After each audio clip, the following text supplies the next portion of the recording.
प्यारे बच्चों, अस्सलाम वालेकुम वरहमतुल्लाहि वबरकातुहू। क्लास 7 सब्जेक्ट साइंस, डेट 17 जुलाई 2020। हमारा आज का सबक है ट्रांसपायरेशन।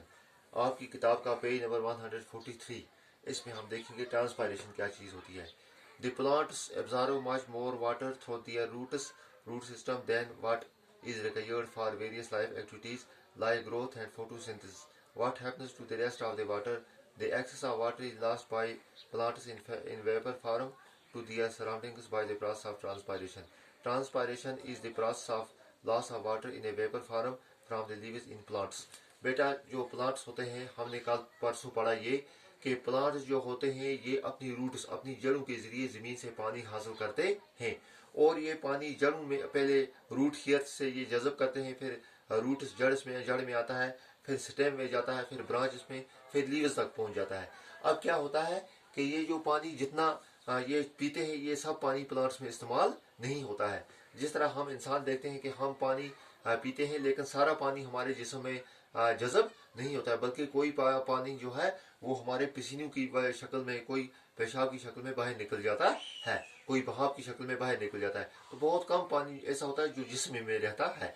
इस तरह प्लांट जो है, इसमें भी ये पानी जितना खींचते हैं उसका बहुत कम हिस्सा जो है वो प्लांट्स में रहता है, बाकी हिस्सा जो है वो बाहर निकल जाता है। तो किस तरह से बाहर निकलता है, अगर हम इंसानों को देखेंगे, इंसान पेशाब के जरिए पानी खारिज करता है, ये जो मुंह की बहाव निकलती है इसके जरिए पानी खारिज करता है और पसीने की सूरत में पानी खारिज करता है। लेकिन प्लांट्स क्या होते हैं, प्लांट्स में भी पानी जो है वो खारिज हो जाता है। होता क्या है असल में कि प्लांट्स के जो लीव्स होते हैं, जो प्लांट्स के पत्ते होते हैं, इन पत्तों के जरिए से पानी बहाव की शक्ल में, इन the form of water vapour बहाव की शक्ल में ये पानी जो है ये इन पत्तों से, ये लीफ जो है ये लीफ है, तो इस लीफ में से यहाँ से पानी आता है, फिर इस पत्ते में पहुंचता है और इस पत्ते में बहाव की सूरत में ये पानी बाहर निकल जाता है। तो बहाव की सूरत में पानी जो प्लांट से खारिज होता है, इस प्रोसेस को, इस काम को ट्रांसपायरेशन कहते हैं। तो ट्रांसपायरेशन क्या हुआ? The loss of water in the form of water vapours through leaves of plants is called transpiration. यानी कि पानी का बहाव बनकर पत्तों के जरिए से खारिज होने के अमल को ट्रांसपायरेशन कहते हैं। It occurs through stomata present in the leaves by the process of diffusion.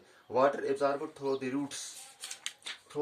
roots is moved upward within the plant body. A part of it is used in the process of photosynthesis, and some of it is used to keep the plant erect and stop it from wilting.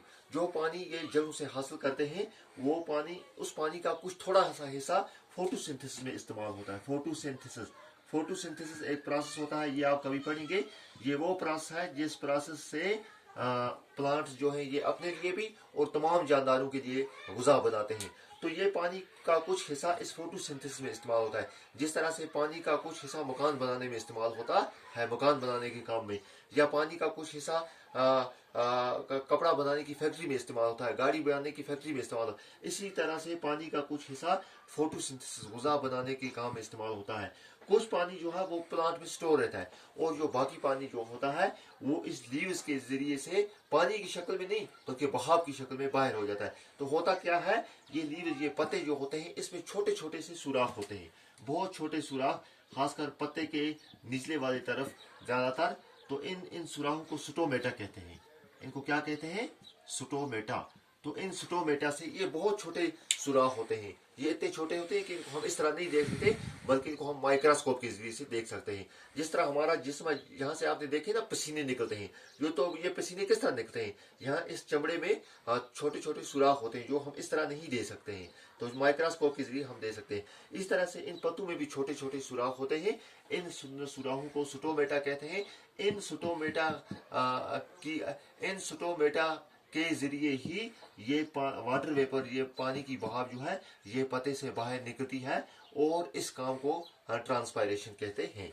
The rest is lost as water vapour into the atmosphere from the leaves. The evaporation of water from leaves produces suction pull which helps to pull the water upwards to great heights. अब ये transpiration जो है, इससे एक फायदा है। इससे क्या फायदा होता है? इससे फायदा ये होता है, अगर ट्रांसपायरेशन ना होगी, अगर पानी इसी में रहेगा, तो जितना पानी यहाँ चढ़ गया, यहाँ जितना चढ़ गया इतना चढ़ गया, अब पानी आगे ऊपर खाली नहीं हो रहा है, तो क्या होगा कि मजीद पानी नीचे से नहीं आएगा। मजीद पानी का नीचे से आना बहुत जरूरी है, क्योंकि इस पानी के साथ मिनरल्स आती हैं। आपने पढ़ा है मिनरल्स, पिछली बार आपको पढ़ाया था मादनियात। ये मादनियात इस पौधे के लिए गुज़ा का काम करती हैं। अब ये पानी जितना वो मादनियात इस तरह नहीं आ सकती, बल्कि वो पानी में डिजॉल्व होकर हल होकर आती हैं। अब ये पानी इसमें चढ़ गया और आगे से ये न निकला, ये यहाँ ही रुक गया, तो मजीद मादनियात ऊपर नहीं आ सकेंगी। अब क्या होता है कि अगला पानी आता है, यहाँ से नीचे आगे चला जाता है और ये पानी जो है ये इस बाकी पानी को खींचता रहता है। जिस तरह से हमारी मोटर होती है, तो मोटर जब हम टैंकी फुल करते हैं तो आगे से इस्तेमाल करते हैं, फिर टैंकी खाली होती है, फिर हम मोटर के जरिए खींचते हैं, पानी खींचते रहते हैं, इस तरह से नया पानी। तो इस तरह से ये पत्तों के जरिए से अगला पानी ऊपर हवा में चला जाता है। ये पत्ते फिर इससे और पानी खींचते हैं, ये इससे फिर जड़ों से। तो इस तरह से ये पानी का जो ये चलने का सिलसिला है, ये हरकत पानी की जो है ये चलती रहती है। इसके जरिए से ये मादनियात जो मिनरल्स हैं वो प्लांट्स में आती रहती हैं और प्लांट इस तरह से ताकतवर हो जाता है। तो इसके बाद हमारा सबक इंपॉर्टेंस ऑफ ट्रांसपायरेशन। ट्रांसपायरेशन जो है इसकी क्या अहमियत है? Importance of transpiration. ट्रांसपायरेशन जो है इसकी अहमियत क्या है? Importance of transpiration.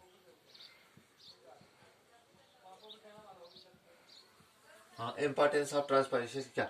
It results in the transport of water and minerals from the soil to the leaves. In the leaves, water forms the raw material for photosynthesis. सबसे पहला फायदा इस ट्रांसपायरेशन का यही है कि ये पानी की मूवमेंट को, पानी की हरकत को यकीनी बनाते हैं। जितना पानी आगे से लॉस होता जाएगा, पीछे से नया पानी और मिनरल प्लांट में आते जाएंगे। तो पहला इसका ट्रांसपायरेशन का ये फायदा है कि ये पानी और मिनरल्स को खींचने में मदद करता है। दूसरा क्या है? It produces a cooling effect which helps in preventing hot sunlight from damaging delicate cells. दूसरा फायदा इस ट्रांसपायरेशन का ये है कि इससे पानी का जिस्म जो है वो ठंडा रहता है। जब ज्यादा गर्मी होती है तो पौधे जो है वो जल जाते, वो गर्मी की वजह से सड़ जाते। लेकिन ये ट्रांसपायरेशन उसमें सर्दी की उसमें वो गर्मी जो है उसको जज़ब करते रहते हैं। तो इस तरह से ये मूवमेंट ऑफ हीट होती है, यानी कि जो पौधे के वो हिस्से जो ज्यादा गर्म हो जाते हैं वो गर्मी पानी को ट्रांसफर हो जाती है और पानी फिर जनाब वाला इस गर्मी को लेकर बाहर चला जाता है। तो इस तरह से ये पौधा जो है ये ठंडक में रहता है, ये जलने से सड़ने से बच जाता है। तो प्यारे बच्चों, इस तरह से हमने ये पढ़ा कि ट्रांसपायरेशन एक अमल है। ये वो अमल है जिस अमल में क्या होता है कि पौधे जो पानी जड़ों से हासिल करते हैं उस पानी को ऊपर चढ़ाते पत्तों तक पहुंचाते हैं। पत्तों में छोटे छोटे सुराख होते हैं, उन सुराखों से बहाव बनकर ये पानी बाहर चला जाता है। इस पानी के बाहर चले जाने के अमल को ट्रांसपायरेशन कहते हैं। इसका फायदा क्या है? इसका फायदा ये है, ये पौधे में एक मोटर का काम करता है, यानी अगला पानी ऊपर मिनरल्स लेकर आता जाता है, नया पानी आता है और पहला पानी जो पुराना पानी होता है वो बाहर निकलता जाता है। इस तरह से वो नए पानी को और खींचता रहता है, मिनरल्स को और वाटर को खींचता रहता है। तो इसका ये फायदा है। इसके बाद हमारा एक और सबक है बेटा, सर्कुलेटरी सिस्टम। सर्कुलेटरी सिस्टम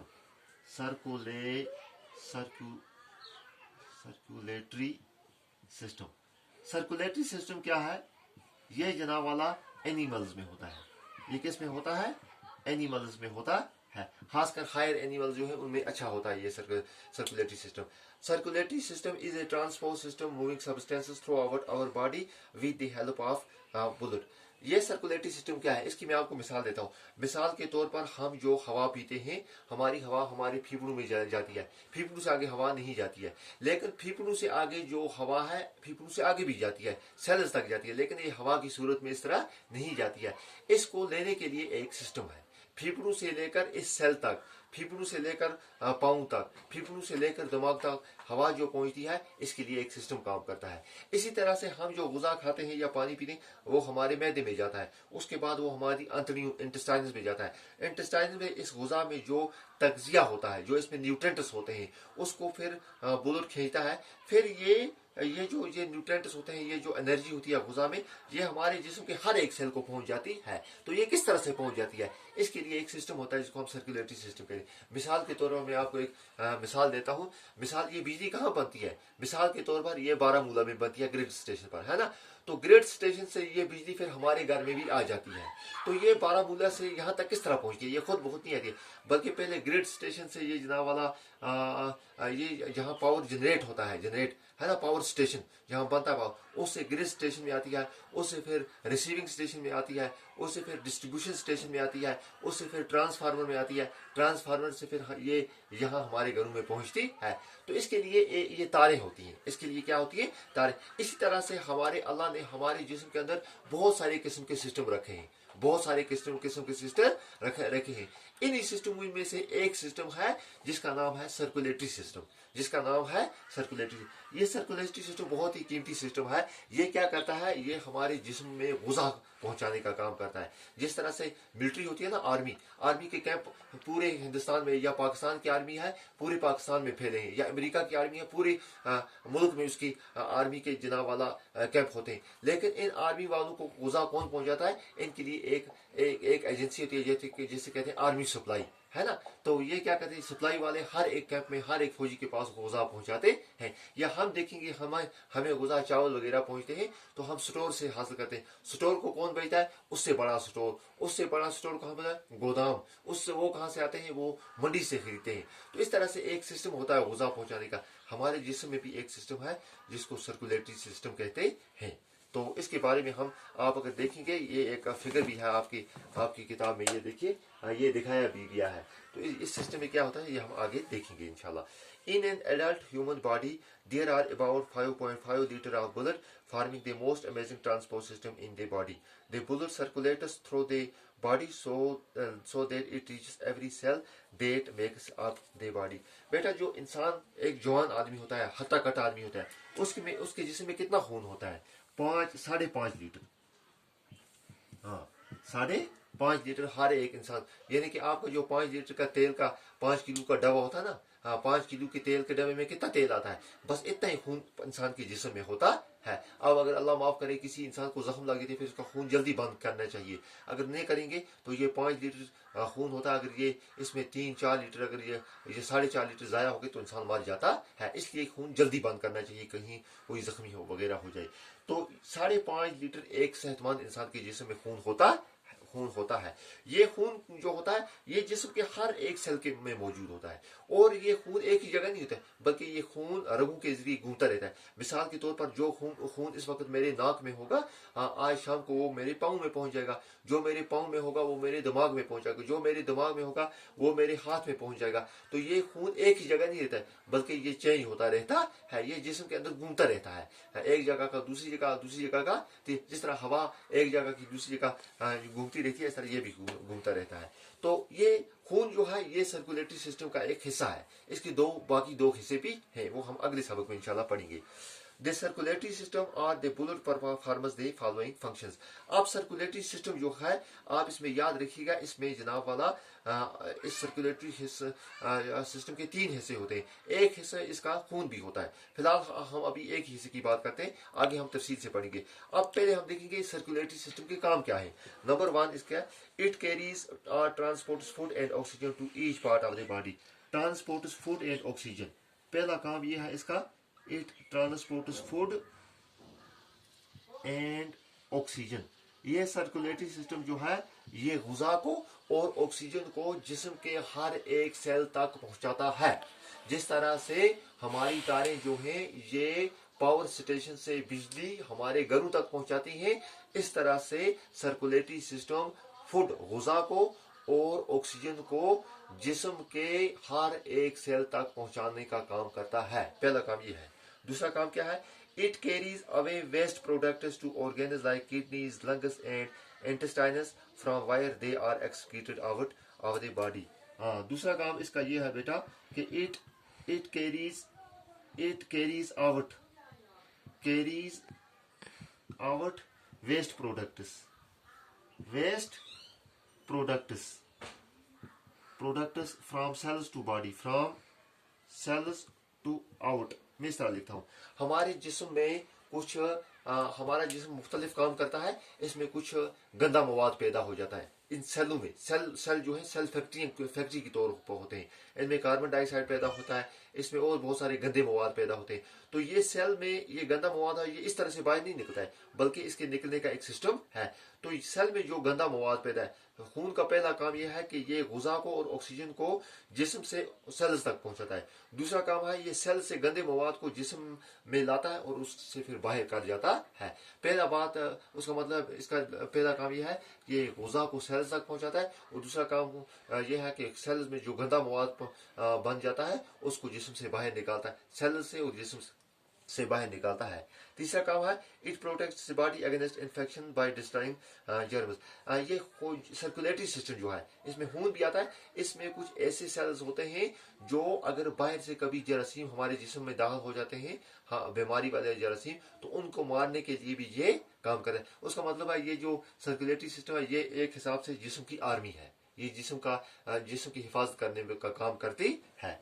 चौथा क्या है इसका, इट रेगुलेट्स बॉडी टेम्परेचर। ये हमारे बॉडी टेम्परेचर को क्या करते हैं, रेगुलेट करती है। यानी कि मिसाल ये हमारा सर है, इस पर ज्यादा धूप पड़ती है, ये ज्यादा गर्म होना चाहिए, लेकिन हमारा जितना सर गर्म होता है इतने पैर ही गर्म होते हैं, इतने वो जगह भी गर्म होती है जो अंदर छुपी हुई है। क्यों, ये बराबर गर्मी बराबर किस तरह मेंटेन रहती है, ये इसी सर्कुलेटरी सिस्टम की वजह से रहती है। The blood moves in the body in tubes called blood vessels. The blood vessels are of three types: arteries, veins and capillaries. ये खून जो है ये हमारे जिस्म के अंदर अब किस तरह हरकत करता है, इसके लिए खुदा ने छोटे छोटे नलके रखे हैं जिसे हम ब्लड वेसल्स कहते हैं। क्या कहते हैं, ब्लड वेसल्स। प्यारे बच्चों, जिस तरह से बिजली हमारे घरों तक पहुंचाने के लिए तारें लगी हुई हैं, जिस तरह से वाटर सप्लाई का पानी हमारे घरों में पहुंचने के लिए नलके होते हैं। मिसाल के तौर पर उधर जंगल में बड़ी टैंक है, फिर उस टैंक से नलके पूरे गांव में फैले होते हैं, फिर इसको हम कहते हैं वाटर सप्लाई।